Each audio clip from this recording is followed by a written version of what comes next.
Hello guys, welcome to captain crypto Tamil. நீங்கள் BTCs mining, அதாவது சட்டோஷி மைனிங்கை பற்றி பார்க்க போகிறோம். நிறைய பேருக்கு என்ன டவுட்னா, இது வந்து அஃபிஷியலான மைனிங் தானா அப்படின்றது தான். உங்களுக்கு கண்டிப்பாக பிட்காயினை பற்றி தெரிஞ்சிருக்குன்னு நினைக்கிறேன். இது வந்து பிட்காயினோட அஃபிஷியலான மைனிங், சரிங்களா? பிட்காயினும் முதல்ல வந்த புதுசில் ஸ்டார்டிங்கில் அவங்க ஃபஸ்ட்டு மைனிங்கை கொண்டு வந்து அதுக்கப்புறம் தான் வந்து காயினாக லான்ச் பண்ணாங்க, சரிங்களா? அதே மாதிரி தான் இந்த சட்டோஷியும் வந்து ஃபஸ்ட்டு மைனிங்கை கொடுக்குறாங்க, அதுக்கப்புறம் வந்து காயினாக லான்ச் பண்ணுவாங்க, சரிங்களா? இது வந்து பிட்காயினோட மைனிங் தான் அப்படிங்கிறத நான் உள்ள உங்களுக்கு டீட்டெயிலாகவே காட்டுறேன், சரிங்களா? இப்போ நீங்கள் டிஸ்கிரிப்ஷன் லிங்கை கிளிக் பண்ணிங்கன்னா டேரெக்டாக நம்ம டெலிகிராம் பேஜ் வரும். அதில் அந்த BTCs அப்படிங்கிறத கிளிக் பண்ணுங்கள். BTCs அப்படிங்கிறத லிங்கை கிளிக் பண்ணி வந்தீங்கன்னா இந்த மாதிரி தான் வரும். இதில் வந்துட்டு இந்த ரெஜிஸ்டர் ஒன்று ஸ்டார்ட் பண்ணி கொடுத்தீங்க அப்படின்னா இதில் உங்களோட மெயில் ஐடி கொடுத்து நெக்ஸ்ட் கொடுக்குற மாதிரி இருக்கும். அதுக்கப்புறம் வந்து உங்களுக்கு வந்து OTP சென்ட் பண்ணுவாங்க, அது போடணும். அதுக்கப்புறம் வந்து பாஸ்வேர்டு கொடுத்து பண்ணிக்கலாம், சரிங்களா? பாஸ்வேர்டு கொடுத்து முடிச்சதுக்கப்புறம் உங்களுக்கு ரெஜிஸ்ட்ரேஷன் சக்ஸஸ் தான் வரும். இதில் வந்து டவுன்லோட் APKன்னு கொடுத்து உங்களுக்கு ப்ளே ஸ்டோரில் வந்து டவுன்லோட் பண்ணிக்கலாம், சரிங்களா? நீங்கள் உள்ளே வந்ததுக்கப்புறம் வந்து உங்களோட இன்டர்ஃபேஸ் இந்த மாதிரி தான் இருக்கும். இதை வந்து இந்த ஸ்டார்ட் மைனிங் அப்படின்றத வந்து நீங்கள் கொடுக்கணும். கொடுத்ததுக்கப்புறம் பார்த்தீங்க அப்படின்னா டேரெக்டாக வந்து உங்களை லாகின் பண்ண சொல்லும். நீங்கள் எந்த மெயில் ஐடி அண்ட் பாஸ்வேர்டு கொடுத்து ரிஜிஸ்டர் பண்ணீங்களோ அதை வச்சு லாகின் பண்ணிக்கோங்க, ஓகேங்களா? லாகின் பண்ணி உள்ளே வந்ததுக்கப்புறம் கீழே அந்த ஸ்டார்ட் மைனிங் இருக்குங்களா, அதை கொடுத்ததுக்கப்புறம் இந்த மாதிரி உங்களை வெரிஃபிகேஷன் பண்ண சொல்லும், சரிங்களா? ஜஸ்ட் வெரிஃபை அப்படின்றத கொடுங்க. கொடுத்ததுக்கப்புறம் உங்களுக்கு இந்த மாதிரி தான் வரும். இதில் வந்து உங்களோட ஆதார் கார்டு நேமு, ஆதார் கார்டோட நம்பர் கொடுத்துட்டு ஸ்டார்ட் ஃபேஸ் வெரிஃபிகேஷன் அப்படின்ட்டு கொடுங்க. கொடுத்ததுக்கப்புறம் ஒரு சில என்ன சொல்கிறது பர்மிஷன்ஸ்லாம் கேட்கும், ஓகேங்களா? அளவு கொடுத்துருங்க. அளவு கொடுத்துட்டு அடுத்த பேஜ் வந்தீங்கன்னா இந்த மாதிரி தான் இருக்கும், சரிங்களா? இதில் வந்து கரெக்டாக உங்களோட ஃபேஸ் மட்டும் கிளியராக வந்து தெரியணும், சரிங்களா? உங்களோட பாடி இதெல்லாம் தெரியணும் அவசியம் இல்லை. கரெக்டாக உங்களோட ஃபேஸ் மட்டும் தெரியணும். உங்களோட ஹேர் கூட தெரியணும் அவசியம் கிடையாது, சரிங்களா? உங்களோட ஃபேஸ் மட்டும் தெரியணும். அவங்க ஒரு சில இன்ஸ்ட்ரக்ஷன்லாம் கொடுப்பாங்க. அதாவது ஸ்லோவாக லெஃப்ட்டில் திரும்புங்க, ஸ்லோவாக ரைட்டில் திரும்புங்க, ஸ்லோவாக மேலே பாருங்கள், கீழே பாருங்கள், வாயை மெதுவாக தருவாங்க. இந்த மாதிரி ஒரு சில இதெல்லாம் செய்ய சொல்லுவாங்க. அதெல்லாம் அப்படியே பொறுமையாக செய்யுங்க, சரிங்களா? இந்த வெரிஃபிகேஷன் முடிஞ்சதுக்கப்புறம் உங்களுக்கு வந்து சக்ஸஸ் ஆகிடும், சரிங்களா? வந்ததுக்கப்புறம் இந்த ஸ்டார்ட் மைனிங்கிறது கொடுங்க. கொடுத்ததுக்கப்புறம் உங்களுக்கு வந்து இந்த மாதிரி தான் வரும், ஸ்டார்ட் மைனிங் சக்ஸஸ்ஃபுல்லி அப்படின்ற மாதிரி வரும், சரிங்களா? அதுக்கப்புறம் என்ன பண்ணணும் அப்படின்னா இந்த இடத்துல ரிசீவ் பெனிஃபிட்ஸ் அப்படின்றத கொடுத்தீங்க அப்படின்னா உங்களுக்கு வந்து ஒரு ₹1.50 அந்த சம்திங்கில் வந்து உங்களுக்கு பிட்காயின் வந்து கொடுப்பாங்க, சரிங்களா?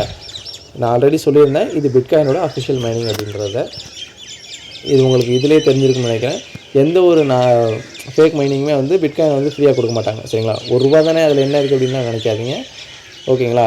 நமக்கு அது ₹1. ஆனால் அவங்க எத்தனை பேர் இருக்காங்க அப்படின்னா கிட்டத்தட்ட 500K, அதாவது 50 லட்சம் பேர்கிட்ட, சரிங்களா, யூசர்ஸ் வந்து இருக்கிறாங்க. ஒவ்வொருத்தருக்கும் ₹1ன்றப்போ அதோட அமௌண்ட் எங்கேயோ போகுது, சரிங்களா? சரி, நம்ம அடுத்தது பார்க்கலாம். இந்த ரெசிவ் பெனிஃபிட்ஸ் கொடுத்ததுக்கப்புறம் உங்களுக்கு அந்த அமௌண்ட் வரும்னு சொன்னேன். இது வந்து ஒரு 3 நாளைக்கு வந்து நீங்கள் இந்த மாதிரி கலெக்ட் பண்ணிக்கலாம், சரிங்களா? உங்களுக்கும் கிடைக்கும். நீங்கள் யாரோட ரெஃபரில் கீழே போகிறீங்களோ அவரும் வந்து அந்த அமௌண்ட்டை வந்து கலெக்ட் பண்ணிக்கலாம், சரிங்களா? 3 நாளைக்கு. அவர் வந்து மேனுவலாக தான் கலெக்ட் பண்ண முடியும். அதை நான் எப்படின்னு பின்னாடி சொல்கிறேன்.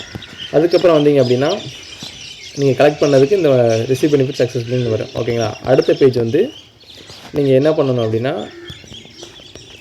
ஓகே, அடுத்து என்ன பண்ணணும் அப்படின்னா உங்களோட ஹேஷ் ரேட் பார்த்தீங்க அப்படின்னா இந்த இடத்துல உங்களுக்கு தெரிஞ்சிருக்கும், வெறும் 100 தான் இருக்குது, சரிங்களா? உங்களோட ஸ்பீடை வந்து இன்க்ரீஸ் பண்ணுற மூலமாக தான் உங்களோட மைனிங் ஸ்பீடவே அதாவது உங்களோட மைனிங் ஸ்பீடை இன்க்ரீஸ் பண்ணுற மூலமாக தான் உங்களோட காயினோட கெப்பாசிட்டி வந்து அதிகம் பண்ண முடியும், சரிங்களா? உங்களோட ஒரு பிட்காயின், அதாவது ஒரு சட்டோஷி காயினோட ரேட்டு வந்து சொல்லியிருக்காங்க. அதாவது இது வந்து அஃபிஷியலாக வரல, ஒரு இதில் கிடச்சது தான். அது என்ன அமௌண்ட் அப்படின்னா ₹1,30,284 வந்து ஒரு BTCஸோட காயினோட இருக்கலாம் அப்படின்ற மாதிரி சொல்கிறாங்க. பட் இது வந்து இன்னும் கன்ஃபார்மாக ஆகலை அஃபிஷியலாக, ஓகேங்களா? இது வந்து ஒரு ரூமர் தான். சரி, நம்ம அடுத்து பார்க்கலாம். ஸோ அதே மாதிரி இதோட ரேட்டு இருக்கலாம்.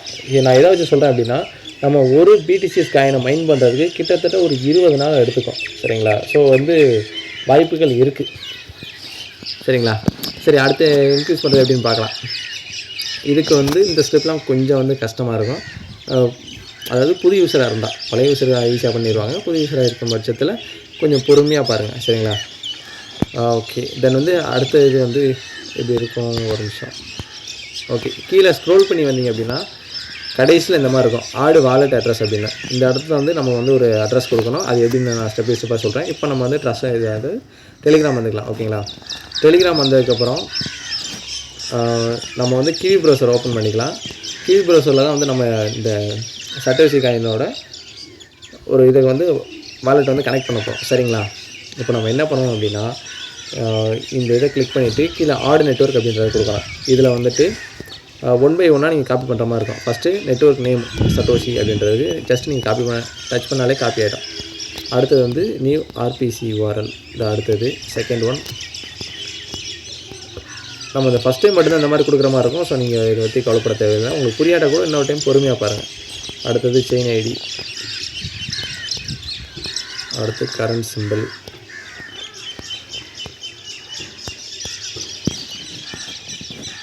அடுத்தது எக்ஸ்ப்ளோர் யூஆர்எல்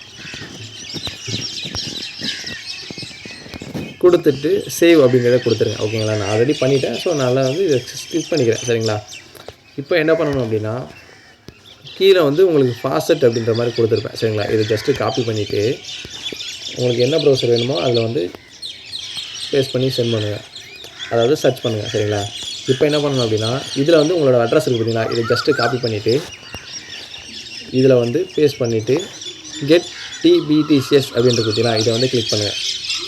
கிளிக் பண்ணதுக்கப்புறம் ஓகே, நம்மகிட்ட வந்து ஆல்ரெடி அதிகமான அமௌண்ட் இருக்குது. ஸோ அதனால் எனக்கு வந்து சென்ட் ஆகலை. சரிங்களா, உங்களுக்கு வந்து ரிசீவ் ஆகும். ஒரு BTCs அப்படின்ற மாதிரி கணக்காகும். சரிங்களா, இப்போ இந்த அட்ரஸை காப்பி பண்ணிவிட்டு டைரெக்டாக நம்ம அந்த சட்டோஷி காயினுக்கு வரணும். இந்த ரிசீவ் இந்த ஆடு வாலெட் அட்ரஸ் இருக்குங்களா, அதை கிளிக் பண்ணிவிட்டு நம்ம அட்ரஸ் காப்பி பண்ண பார்த்தீங்களா, அதை பேஸ்ட் பண்ணி ஓகே அப்படின்ற மாதிரி கொடுத்துடலாம். கொடுத்ததுக்கப்புறம் தான் நமக்கு வேலை இருக்குது. இந்த இடத்துல பார்த்தீங்கன்னா உங்கள் அட்ரஸை வந்து திரும்ப காப்பி பண்ணிங்க. சென்ட் அப்படிங்கிற ஆப்ஷனை கிளிக் பண்ணிவிட்டு இந்த இடத்துல வந்து பேஸ்ட் பண்ணுங்கள். இதில் வந்து 0.01 அப்படின்னு கிளிக் பண்ணிவிட்டு நெக்ஸ்ட் கொடுங்க, அப்புறம் கன்ஃபார்ம் கொடுங்க. இந்த மாதிரி டெய்லி வந்து ஒரு டிரான்சாக்ஷன் பண்ணணும். இது வந்து ஃப்ரீ தான். ஸோ வந்து நீங்கள் எதுவும் கவலைப்பட தேவையில்லை. நீங்கள் 0.1 போட்டிங்க, இல்லை வெறும் 1 போட்டிங்க அப்படின்னா உங்களுக்கு ஒரு நாளைக்கு ஒரு BTCs தான் கிடைக்கும். ஸோ டெய்லி கலெக்ட் பண்ணுற மாதிரி இருக்கும். நீங்கள் 0.01 அப்படின்னா 100 டேஸ்க்கு அந்த வெறும் ஒரு BTCs எடுத்து டிரான்சாக்ஷன் பண்ணிக்கலாம். சரிங்களா, அதுக்காக தான் நான் பண்ணி காமிச்சேன். ஸோ இது வந்து டெய்லி பண்ணலாம். சரிங்களா, கொடுத்து முடிச்சதுக்கப்புறம் அந்த ரிசீவ் ஹேஷ் அப்படின்றத கிளிக் பண்ணிங்க அப்படின்னா உங்களுக்கு வந்து 10K ஸ்பீட் கிடைக்கும். சரிங்களா, உங்களோட ஸ்டார்டிங் ஸ்பீட் எவ்வளோ இருக்கும்? 100K. ஓகேங்களா, இப்போ நீங்கள் இதை ஒரு டிரான்சாக்ஷன் பண்ணிவிட்டு பண்ணிங்க அப்படின்னா உங்களுக்கு 10K ஸ்பீட் கிடைக்கும். ஸோ 110 இந்த மாதிரி உங்களால் 3 நாளைக்கு டெய்லி 10K ஸ்பீடு வந்து எடுத்துக்க முடியும். டெய்லி ஒரு டிரான்சாக்ஷன் பண்ணுறதுக்கப்புறம் 4வது நாள்லேருந்து என்ன ஆகும் அப்படின்னா அந்த 10Kலேருந்து உங்களுக்கு டெய்லி 3K தான் கிடைக்கும். சரிங்களா, இது வந்து மறுபடியும் குறைக்க மாட்டாங்க. நீங்கள் டெய்லி 3K இது வந்து கலெக்ட் பண்ணிகிட்டே இருக்கலாம். ஓகேங்களா, இதில் இன்னொரு அட்வான்டேஜ் என்ன அப்படின்னா இப்போ மொதல் நாள் கலெக்ட் பண்ணுறீங்க 10K கிடைக்கிது, அப்போ 110K. 2வது நாள் கலெக்ட் பண்ணும்போது மறுபடியும் 100க்கு போயிருமானா போகாது, 110லேருந்து 120 போயிடும். சரிங்களா, இந்த மாதிரி போயிட்டே இருக்கும். அதனால் உங்களோட மைனிங் இது கூட்டிகிட்டே இருக்கும். சரிங்களா, அடுத்தது வந்து அடுத்த ஸ்டெப் வந்து சொல்லி தந்துடுறேன். ஓகே, இதில் வந்து ஒரே ஒரு நிமிஷம் இருங்க. இதில் பார்த்தீங்கன்னா இந்த ஒயிட் பேப்பர் அப்படின்றது பார்த்தீங்களா, இதை வந்து கிளிக் பண்ணுங்கள். கிளிக் பண்ணிவிட்டு கீழே ஸ்க்ரோல் பண்ணி வந்தீங்க அப்படின்னா கடைசி வரை எண்டில் இந்த உங்கள் வால் அட்ரஸ் இருக்குது பார்த்தீங்களா, அந்த அட்ரஸ் இப்படி டேப் பண்ணிகிட்டே இருக்கணும். ஓகேங்களா, ஒரு 30 செகண்ட் வரைக்கும் இப்படி டேப் பண்ணிகிட்டே இருந்தீங்க அப்படின்னா உங்களுக்கு வந்து இந்த மாதிரி வரும், congratulation on found the surprise அப்படின்னு சொல்லிட்டு உங்களோட சட்டோஷி கார்டு வந்து அன்லாக் ஆகிடுச்சு அப்படின்ற மாதிரி சொல்லியிருப்பாங்க. அதுக்கப்புறம் என்ன பண்ணணும் அப்படின்னா இதில் வந்து இந்த ஹேஷ் கார்டு இருக்குது பார்த்தீங்களா, இதை வந்து கிளிக் பண்ணுங்கள். கிளிக் பண்ணதுக்கப்புறம் இந்த இடத்துல வந்து உங்களுக்கு இந்த மாதிரி வந்து ஒரு 5 கார்ட்ஸ் இருக்கும், 5-6 கார்ட்ஸ் இருக்கும். சரிங்களா, ஒவ்வொரு கார்டுக்கும் ஒவ்வொரு விதமான ஸ்பீடு இருக்கும். இப்போ ஸ்பைடர் கார்டுன்னு பார்த்தீங்கன்னா அதோடய ஸ்பீடு வந்து 3K, 110லேருந்து 113Kவாக மாறும். இது எப்படி யூஸ் பண்ணலாம் அப்படின்னா இதில் வந்து 2 விதமாக இருக்குது. ஒன்று உங்களோட கூட சென்ட் பண்ணி உங்களுக்கு கீழே ஒரு யூஸரை கொண்டு வரலாம். அப்படின்னா ஆல்ரெடி சென்ட் பண்ண கோடை நீங்கள் ரிசீவ் பண்ணிக்கலாம். அந்த கோடு உங்களுக்கு எங்கே கிடைக்கும் அப்படின்னா இந்த சேட் அப்படின்றது இருக்குது பார்த்தீங்களா, அதை கிளிக் பண்ணிங்க அப்படின்னா இந்த இடத்துல வந்து இந்த கொடுத்துருக்காங்க பாருங்கள், ரா கார்டு, கிஃப்ட் கார்டு இந்த மாதிரி சொல்லிட்டு. ஸோ இதில் வந்து அந்த கார்டை வந்து போட்டிருப்பாங்க. நீங்கள் இந்த கார்டை எடுத்துகிட்டு போய் அதில் ஜாயின் கொடுத்து அந்த கோடை என்டர் பண்ணிக்கலாம். சரிங்களா, உங்களுக்கு இந்த கோடு வந்து யார் சென்ட் பண்ணுறாரோ அவர் வந்து ஒரு லிமிட் வச்சுருப்பார். எனக்கு ஒரு 4 யூஸர் ஜாயின் பண்ணால் தான் நான் எக்ஸிட் கொடுப்பேன், அந்த மாதிரி கலெக்ட் வச்சுருப்பார். அவங்களுக்கு கீழே 4 யூஸர் வந்ததுக்கப்புறம் அதை எக்ஸிட் கொடுத்துருவாரு. எக்ஸிட் கொடுத்தப்பறம் உங்களோட ஸ்பீடு இன்க்ரீஸ் ஆயிரும். சரிங்களா, அடுத்தது வந்து இதுலேயே மைன் ஃபேக்ட்ரி அப்படின்றது இருக்குது. சரிங்களா, இதில் வந்து யாரெல்லாம் இருப்பாங்க அப்படின்னா நீங்கள் யாரெல்லாம் ரெஃபர் பண்ணுறீங்களோ அவங்க இருப்பாங்க. அதே மாதிரி உங்களை யார் ரெஃபர் பண்ணாங்களோ அவர் வேறு யாரெல்லாம் ரெஃபர் பண்ணாங்களோ அவங்க ஃபுல்லாக இந்த லிஸ்ட்டில் வருவாங்க. சரிங்களா, நீங்கள் மெசேஜ் பண்ணுறது அவங்களும் பார்ப்பாங்க, அவங்க மெசேஜ் பண்ணுறத உங்களாலையும் பார்க்க முடியும். சரிங்களா, அடுத்தது கிஃப்ட் கார்டு. கிஃப்ட் கார்டு என்ன அப்படின்னா கிஃப்ட் கார்டு வந்து ஒரு டைம் தான் யூஸ் பண்ண முடியும். சரிங்களா, இந்த கிஃப்ட் கார்டு வந்து 30K ஸ்பீட் கிடைக்கும். சரிங்களா, இதில் ஜஸ்ட்டு இந்த இடத்துல யூஸ் கிஃப்ட் கார்டு அப்படின்ற மாதிரி இருக்கும். சரிங்களா, நீங்கள் வந்து எனக்கு மெசேஜ் பண்ணி அப்படின்னா நான் உங்களுக்கு கிஃப்ட் கார்டு சென்ட் பண்ணி விடுவேன். அந்த கிஃப்ட் கார்டை இதில் சென்ட் பண்ணி போட்டுட்டு ஓகே கொடுத்தீங்க அப்படின்னா உங்களோட ஸ்பீடு வந்து 30K வந்து இன்க்ரீஸ் ஆகும். இந்த கோடு ஒரே ஒரு டைம் தான் யூஸ் பண்ண முடியும். ஓகேங்களா. அதுக்கப்புறம் இந்த கார்டு உங்களுக்கு சொல்லணும்னு நினச்சேன், சட்டோஷி கார்டு. இதோட ஸ்பீடு வந்து இதில் 20ன்னு போட்டிருக்கு, ஆனால் வந்து 40K வந்து கிடைக்கும். ஓகேங்களா. இதுவும் ஒரே ஒரு டைமில் யூஸ் பண்ண முடியும். ஸோ 40K கிடைக்கும். ஓவரால் பார்த்தீங்க அப்படின்னா ஒரு நாள்லேயே 100K வந்து டிஃபால்ட்டாக அவங்க கொடுத்தாங்க. ப்ளஸ் நம்ம யூஸ் பண்ணதில் ஒரு 90K வந்து கிடச்சிருச்சு. ஸோ கிட்டத்தட்ட அதோட மைனிங் ஸ்பீட் வந்து டபுள் ஆகிடுச்சு. சரிங்களா. அதுக்கப்புறம் டெய்லி எப்படி இன்க்ரீஸ் பண்ணுறது அப்படின்னா, அந்த ட்ரான்சாக்ஷன் பண்ணுறது மூலமாக 3K கிடைக்கும். அதுக்கப்புறம் இந்த காசு கார்டை டெய்லி ஒரு கார்டு தான் உங்களுக்கு கிடைக்கும். ஃபஸ்ட்டு இந்த 5 கார்டே உங்களால் யூஸ் பண்ணிட முடியும். அடுத்த நாள்லேருந்து டெய்லி ஒரு கார்டு தான் கொடுப்பாங்க. அதோட ஸ்பீடு வந்து 1Kவாக இருக்கலாம், 2Kவாக இருக்கலாம், அது நம்மளை பொறுத்தது. சரிங்களா. ஓகே, தென் எல்லாம் முடிச்சிட்டேன்னு நினைக்கிறேன். வேறு ஏதாவது டவுட் இருக்குது அப்படின்னா ஓகே, நான் அடுத்த டவுட்டும் சொல்லிடுறேன். உங்களுக்கு சொல்லியிருந்தேன், உங்களை ரெஃபர் பண்ணுறவரும் உங்களை அந்த 3 நாளைக்கு பிடிசி வந்து $1,000 மதிப்புள்ளதை நம்ம ரெஃபர் பண்ணதை எடுத்துக்கலாம் அப்படின்ற மாதிரி சொல்லியிருந்தேன். கரெக்டுங்களா. இதில் மைனிங் ஃபேக்ட்ரி அப்படின்றது பார்த்தீங்களா. இதில் வந்தீங்க அப்படின்னா இந்த மைனிங் கீழே வந்து ஒரு எல்லோ கலரில் வந்து இருக்கும், ஆரஞ்சு கலரில். அதில் கிளிக் பண்ணிங்க அப்படின்னா அவருக்கு ஒரு ரூபா $1,000 சம்திங் வந்து அந்த பிடிசி வந்து கிடைக்கும். அதுவும் அந்த 3 நாளைக்கு தான். சரிங்களா. அடுத்தது பார்த்திங்கன்னா ரெஃபர் பண்ணுறது மூலமாகவும் உங்களால் ஸ்பீடை இன்க்ரீஸ் பண்ணிக்க முடியும். அது எப்படி அப்படின்னா 3 யூசர் வந்து உங்களுக்கு கீழே வந்தார் அப்படின்னா, ஓகேங்களா, 3 யூசர் உங்களுக்கு கீழே வந்தார் அப்படின்னா உங்களுக்கு வந்து 50K ஸ்பீட் கிடைக்கும். இது மாதிரி மொத்தம் 9 பேர் நீங்கள் பண்ணலாம், அதுக்கு மேலே வந்து கிடைக்காது. அதே மாதிரி நீங்கள் ஒரு 2 பேர் பண்ணிவிட்டேன் அப்போ எனக்கு வந்து 40K கிடைக்குமானா கிடைக்காது.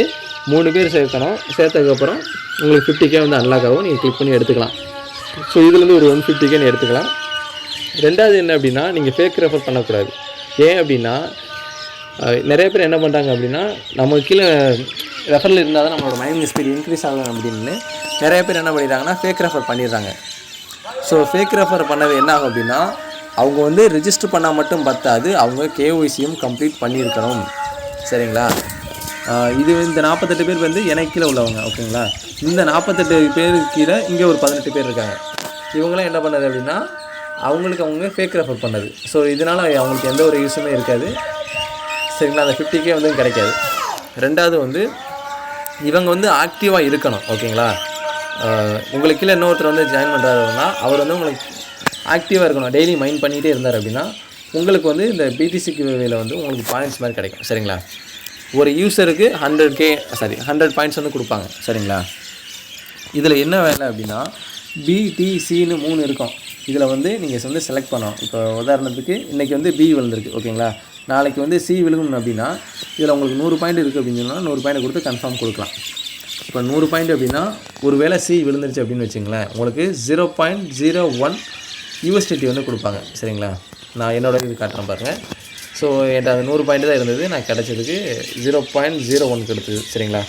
இது வந்து பார்த்திங்கன்னா நான் அதுவும் C தான். என்கிட்ட வந்து ஒரு 400 பாயிண்ட் இருந்தது. அந்த சமயத்தில் 4 யூசர்ஸ் வந்து ஆக்டிவாக இருந்தாங்க.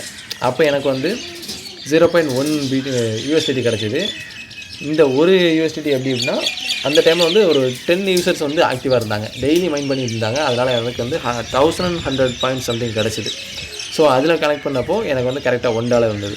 இப்போ உங்களுக்கு புரிஞ்சுக்கணும்னு நினைக்கிறேன். நம்ம எந்த அளவுக்கு பாயிண்ட்டை வந்து கரெக்டாக வந்து கொடுக்குறோமோ அந்தளவுக்கு வந்து நமக்கு அந்த BTC வந்து அதிகமாக கிடைக்கும். சரிங்களா.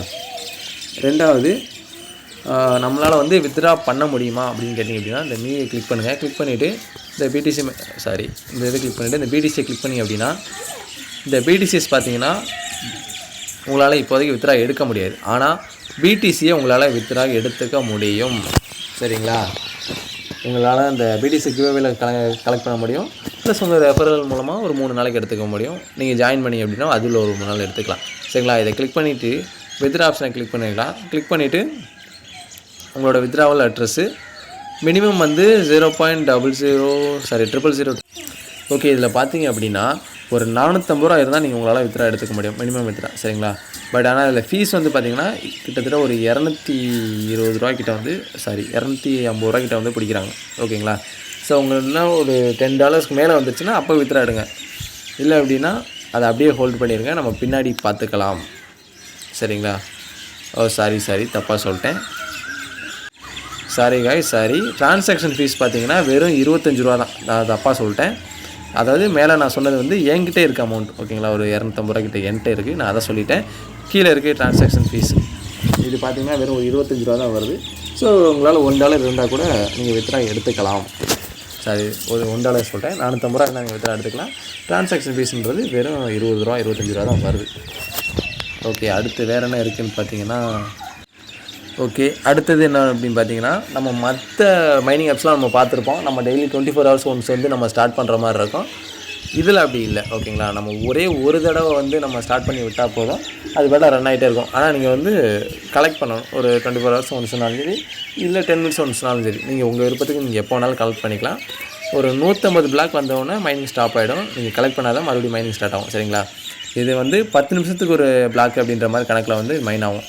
அதை ஞாபகம் வச்சுங்க. ஸோ வந்து ஒரு நாளைக்கு ஒரு டைமோ 2 டைமோ வந்து இந்த ரிசீவ் BTCs கொடுத்தீங்க அப்படின்னா உங்களோட அட்ரஸில் வந்து உங்கள் அக்கௌண்ட்லேருந்து ஏறிடும். சரிங்களா, ஸோ இதுக்கப்புறம் வந்து இதை வந்து எப்போ லான்ச் பண்ணுறாங்களோ அப்போ வந்து நம்ம இதோட வித்ராவல் எல்லாம் பார்க்கலாம். என்னால் முடிஞ்ச வரைக்கும் எல்லாத்தையும் டீட்டெயிலாக சொல்லியிருக்கேன்னு நினைக்கிறேன். யாருக்கா எதாவது டவுட் இருந்துச்சு அப்படின்னா என்ன டெலிகிராமில் கான்டெக்ட் பண்ணுங்கள். வித்தின் 1 ஹவரில் நான் வந்து உங்களுக்கு ரெஸ்பாண்ட் பண்ணுறேன். Okay, bye guys.